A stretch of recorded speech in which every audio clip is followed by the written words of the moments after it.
All right. First and foremost, I want to thank God just for the day, for myself being alive, family, and all those things. Also want to take my hat off once again to Tennessee. I thought they did a really good job this past weekend. They really just beat us. You know what I mean? It's nothing short to say or no other reasons, excuses, things of that nature. I got to get my team to be more prepared, excited about it, but I'm thankful for the challenge we have ahead. Came in, kind of flushed everything down yesterday and ready to move on to play against UConn. We have a really good football team coming here. I think Coach Moore has done an amazing job. I like his offensive coordinator, Coach Gordon. Excited for him. I think when he was moved up last year to be the OC, I think he's done a real good job. Matt Brock, really good coach, especially when he was at Mississippi State. Did a good job coming a coordinator, then coming here, and then special teams coordinator Doug did a real good job. I think they have a good receiving core, good running backs, good defense. I think they do a lot of exotic things on the defensive side of the ball. So they're a real good team, and special teams, they play extremely hard. So we're excited, thankful. We get an opportunity to play them at home, the Dome this weekend. It should be pretty fun. Questions? We'll start right here with Javon. Fran, what was it that you saw from Antoine Delorier that allowed him to start Saturday's game as a true freshman? He just worked hard. He was injured, just came back and just keep working. So he's constantly trying to work in and constantly learning the game. He's a student of the football game. I like the way he prepares. When you look back at it on film, what was it about him that stood out in Saturday's game? It's just a lot of different things when I film. Honestly, I moved on. I'm ready for the next game. So like that film sucks when you look at it. You know what I mean? It was bad. Some good things that was on there, but for the most part, we lost. So film. You've got like a few freshmen playing important roles on this team. How have they handled that throughout camp and through the first game week, and why so much confidence in those young guys? They're just talented, so you just got to keep giving opportunities. I think a lot of times you say they're not ready yet, and then you try to wait till the following year, and then it's still their first time, right? So people say people weren't ready. Just got to give everybody opportunities. I was given the opportunity, so I want to make sure that I'm able to do the same. Go right in front to Chris, and then after that, Chris, you can just pass the microphone right behind you to Samantha. Fran, we saw Jamie Tremble on defense on Saturday. What went into the decision to sort of play him on that side? He started Sam linebacker for us. It's been in my mindset for a while. I just thought he was a good football player. He's super talented. Wanted to make sure he got on the field. A couple different drills and things that we've done showed me that he can do it, and he has the mental capacity to be able to handle learning both sides of the playbook. So you'll see a couple other dudes going on both sides of the ball this week also. You still view him as a two-way player versus defense for this year? I mean, he caught a pass Saturday. So, and that was on offense, and then he made a tackle on defense. So more so a two-way player. How do you avoid learning both sides, sort of slowing a guy's progression and sort of mastering? Repeat that? How difficult is it to learn both sides and still master the position? Well, for him, he plays Sam linebacker, so he'll understand and know that there's not a lot of calls when you go to reg. And then on the offensive side of the ball, he's been in the system for 2 years now. Chris, you can just pass it right behind you to Samantha. What stuck out to you about Yassine Willis's Week 1 performance? I'm just kind of moved on to UConn. I thought he did good though. He did a pretty good job. He's a tough kid. He loves football. His energy, his passion, just so I don't want to take anything away from him, but I think he could play so much better. I think he did a real good job though for our outcome. He did well, but he didn't play at his best. And I think his better football is ahead of him, if that answers your question. Along the same lines, what advantages do you have having two capable running backs like Yassine and Will at your disposal for your offense? I think it's good because they're both intelligent. They both are capable of doing the same things but have different games. And then we got other guys that can play running back also. So I think we got 4 running backs that are ready to play right now and 2 that are in the mix. They're working and they're getting better and better. What about Aiden? Hey, Coach, there was a moment that was shown on the TV broadcast of Deuce kind of comforting Demetrius after one of those tough plays for him. Just how have you seen Deuce become kind of a mentor figure to Demetrius and just a leader in that secondary room this year? I think Deuce is the most organized and probably most well-prepared player on the defensive side of the ball. He's literally did a 180 from just his preparation to trying to be good and trying to do the right thing and leading, and he's taking on all those roles, and he appreciates those roles, right? He's a completely different young man than he was last year and even before he left here to go. So he's constantly growing, and it's a good thing to be able to see him do that. But over the last 6 months, I've seen a huge transformation over Deuce, right, of just the way he responds to stuff, the things that he's doing. And my hat goes off to his mom and his dad for just sticking with him and making him stay focused and telling him to stay focused. But he's done an amazing job. I'm really proud of Deuce. I love Deuce, and I'm happy for him. Were those conversations that you had with him, or was that just kind of a natural thing for him stepping up into that role this offseason? I think it was a mixture of all. I can't say it's me because he has good parents. He went through a tough loss in his family that hit him pretty hard. So I think that also played a part in it. He got some little cousins that mean a lot to him. And it's just he's a leader. He wants to be a role model. It means a lot to him. He understands some of the things that he's done as a young kid that now as he's older, he wants to be there to show those young guys what to do and how to handle the things the right way. Fran, you had a few guys nicked up coming into the game. Some got nicked up during the game. How are you guys looking injury-wise? Do you have any updates on guys like Emmanuel Ross or Devin Grant or anybody like that? I'm going to find out. We do the injury report this afternoon, so I should be doing that about 1:45. Then I'll know a little bit more about all those guys. I know everybody was in treatment this morning. Guys made it to breakfast and stuff like that, so I'll find that out when we go into injury report. Speaking of which, I know you're not too big on social media, but there were some fans accusing Tennessee players of faking injuries Saturday. Some of their fans were accusing your players. Did you have anything you wanted to address about that? I didn't see Tennessee didn't get any flags for no injuries, nor did us. So I felt they played good football.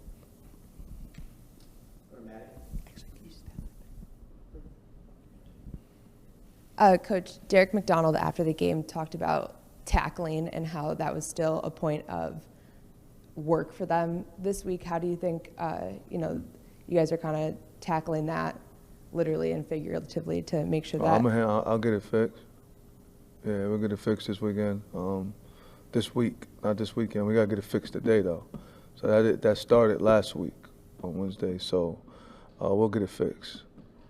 Is there anything specific that you guys can implement in practice this week that will hopefully help that against UConn? I mean, everybody can say the normal tackling drills, things of that nature, but at some point in time, you got to take your face mask and put it on his face mask and be willing to go hit, right? It comes down to mano a mano, right? So just contact. It's a contact sport.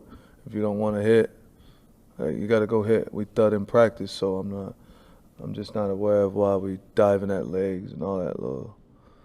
We just didn't play the right brand of football, and I messed that up. So that's on me. Fran, Steve isn't too used to losing. I believe it was only his second loss as a starter in his career, this past weekend. In just the past couple of days, how do you feel like you've seen him respond to, a newer feeling to him, responding from a loss? And how do you feel like he's taken control, of the team, even, since that loss? He's a tough man. We talked yesterday. We had a good conversation. You're not used to losing me either, right? It's my 5th loss in 3 years. So, but I lost 1 game at Georgia. So, but I don't like losing. I don't want him to become accustomed to losing. He's not a loser. He's a good kid. He comes from a winning high school program. He came from a good program last year that won a lot. And I expect to keep him on that same track, right? Winning is contagious. So I want to make sure that we get that back going. Hi, Coach. You said that in practice you've seen guys hit. For some players, though, is there a different mindset in terms of tackling or hitting in practice versus a game?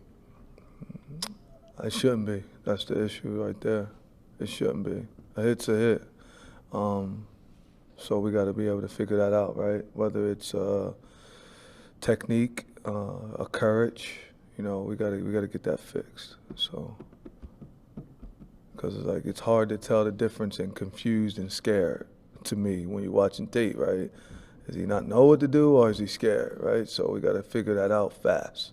Sometimes they say you can look into the eyes of someone and see that. Is that something that, you know, as a coach, maybe you can see that in a player, that, okay, you look different in practice as opposed to, like, you look different during the game? Yeah, I guess you could say that, but when you watch the film, you can't really tell the difference in being confused or scared. So we got to make sure that they do their job so they can take practice into the game, right? Because you fall back on your training. So I don't think everyone didn't fall back on their training. Maybe the moment was too big, right? I'm not sure what that was, but we got to get it fixed, right? I mean, I keep talking and we can't keep talking about it. We just got to fix it, right? So we just got to get it fixed. Mark, you just hand it right over to Chris, then Brent. Fran, sorry to go back to Jamie quickly. When did you sort of start experimenting with him at linebacker? Man, we just talked about that. You said it was a while ago. Yeah, like was it a spring or start of training camp? Or? Low training camp. Was there anything in particular that sort of prompted it for you? He ran at 22 miles per hour on the GPS. He could jump 39 inches with his vertical. He ran a 4.5 on a laser. So I just figured I need that freak athlete on the football field. Thank you. Fran, I was wondering about Tyshawn Russell and just what he did to impress you to get in that wide receiver rotation here early in the season. I think he's a good football player with a lot more to come from him, right? He got to get a little bit more focus because he's capable of, I think the kid's capable of having 100+ yards every game, right? But he has to understand that and he has to prepare and train like that, not just at practice. You know, for me, guys, this is a off-the-field thing too, right? It's everything. Not saying Tyshawn, but this is how you go to class, like how you handle this. Like, it's a direct correlation of life and football. Kind of starts to work together when you start to get to this level and get a little bit higher. The guys that are truly focused, they seem to do pretty well on the field, right? The guys that aren't, so Tyshawn Russell's he's going to do well on the field because he does well off the field, right? But he's a good player. I think that as he continues to get comfortable, the offense will become even easier to him, right? Because he can play all over. Brent, you just hand it over your right shoulder to Samantha there, and then we'll go to Aiden right after that. I remember you saying previously that you hate losing more than you love winning. Who instilled that in you, and why do you think that is? I don't know. I just hate losing. Like, I'm so mad right now. Like you have no idea. I hate losing. It's not a good feeling. You prepare for something so long and then you lose. It's something I want to say that I can't really say. I'd rather something else than losing, but I can't stand losing. Like, it sucks. It's like, because it sticks with you forever, right? Losing hurts, right? Losing really, really hurts. Sometimes you can get over, for me, because I'm super competitive, there could be people that, I ain't even gonna say that would be too messed up, but I hate losing. Go down to Aiden right there, Sam. You can hand him the microphone. And we'll take two more after that if anybody's got it. We'll finish right in front with Javon and Christian. Yeah, Coach, in the box score, the offensive line kind of had a tough day. Like, is there things that they can improve schematically, or is it kind of a physicality? Like, what did you see on film? I thought they did well towards the end after they got comfortable, but it was like we made two of them was like dumb. Like, what you doing? Mm-hmm. Like, that is, some guys trying to be extra aggressive instead of just doing your job, right? So two of them was dumb. One of them was I was thinking. So, but I thought they did better. I think we're going to be able to run the ball. I think those guys are good, right? They can be able to run the ball. We can do some stuff with these guys as we keep getting things going. I'm excited about them, and I'm excited about Byron Washington. You know, he's dropped some more weight. So Byron should be getting ready to get in the mix, right? And Byron and Josh Miller, Quell. So we got some other guys that should be in. There should be 3 more guys that should be in there playing with those guys. So we just got to keep pushing them. Like, we'll really be where we need to be when Byron Washington is at his weight and he's locked in and able to move and go, because he's done a real good job of just losing weight and transforming his body to become different. So we're excited about that. Yeah, and you know, all 5 played, I think, every snap. Mm-hmm. Is that something you want to do this week, kind of mix in more guys? Or don't expect you to give me your whole game plan, but I want to. Mm-hmm. I want to play as many people as possible. Like, the things for me that is tough, first off, losing sucks, right? Then second, losing and not playing, that really, like, it's like, bro, that sucks. So, like, as a player, when you lose and you don't play, like, nobody want to go through that, and I don't want them to go through that, right? So that's bad. So you want to be able to just go and win, so then that way everybody can enjoy and celebrate the win, right? Everybody gets the opportunity to go and do that, and especially our players, right? They do a good job academically, and then they're here busting their butts athletic. So you want these guys to be able to get the full experience of being a student athlete. yeah, thank you. Last 2, Javon and Christian. Frank, you touched on this a little while back. Coach O'Brien had talked about it down in Charlotte. Between you, him, Coach Mora, there seems to be a real emphasis on reviving college football in the Northeast. Could you go into that a little bit heading into this game, and, you know, the progress that you've seen your program take, those 2, and the ultimate goal to make sure, like, you know, Penn State's not the only football team in this region, I guess? I'm just focused on the day, at practice and all. Jim Moore is a legendary coach. His father, Bill O'Brien's a legendary coach. Super Bowl champs. Like, I mean, just the fact that you mentioned my name with theirs means a lot for you to be able to do that. But I'm really just focused on Monday's practice. And I just hope that we're able to go out and compete the way that we're supposed to compete. Right? I want to be able to compete. I'm very thankful that we get a chance to play against UConn, and I get a chance to go and compete against Coach Mora. He's become actually a friend. You know, I text him and we talk 2 times. So he's a good person, and I know loves the game of football, does it the right way. I'm very thankful that he is the head coach at UConn, because that helps this Northeast be competitive, right? I'm happy that Bill O'Brien is the head coach at Boston College, because it helps be competitive, right? You gotta come up here and recruit now, because kids will go to UConn, kids will go to Boston College, they can go to Pitt, you know what I mean? Kids will go to Penn State. It's all over now, right? It's all other schools that everybody go to. You can go to Rutgers, you come to Syracuse, right? You can come up north and play some good football. So I'm just trying to win today, man. We got to win this first quarter today. So it's important that we focus and just win today and be able to focus on that. But that's a great question you asked me. I'm very happy to be amongst all those guys you named that I just brought up, like Greg Schiano, Jim Moore, Bill O'Brien, like all those dudes, Pat Narduzzi. Those dudes they're going to all be in the Hall of Fame when they're done coaching, right? So I'm thankful you brought my name up with their name. Last question, Christian. Coach, how do you channel that anger that you're feeling after losing to have a good practice day and have good preparation for this coming week? Face the fact, face reality, make sure that everybody look in the mirror, understand and know what I've done, what I did wrong, first and foremost, be able to understand that, and then make sure everybody else knows it. I mean, move on. It's already kind of like, you know, we're ready to go play the next team, right? We know what we've done. We know what we did right. We know what we did wrong. We got some situational games. If you really go back, turnovers, right? Middleweight. We didn't do well in the middleweight. We do well turning over.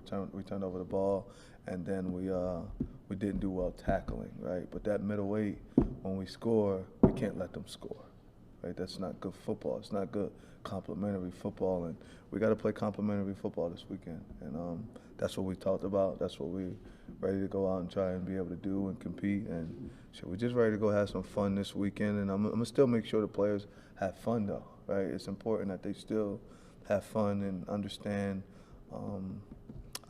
There's just no moral victories in it.